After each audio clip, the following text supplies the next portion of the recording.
Hey guys, what's up? Today I want to show you guys the easiest way and quickest way to get that faded film look on Adobe Premiere. Okay, so I'm in Adobe Premiere right now and I'm just going to go take a clip and drop it in to my project. Okay, so I have a clip here, then I'm going to just move it into my timeline, have it here. I'm going to just take the audio off just because I don't want it. Then I'm just going to cut it in half so we can see the difference. Okay, so now I'm going to go into my color panel.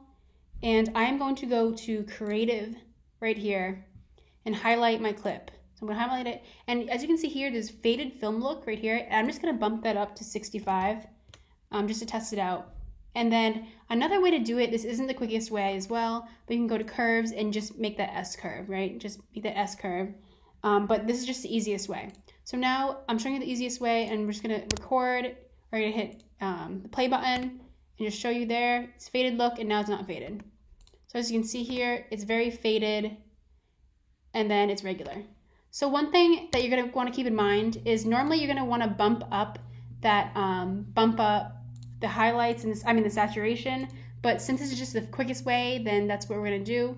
But normally you're going to want to bump up the saturation on this and then hit the faded film. But this is the easiest way. So I hope you guys enjoyed that video. Please leave any comments below if you have any questions. And yeah, thanks for watching.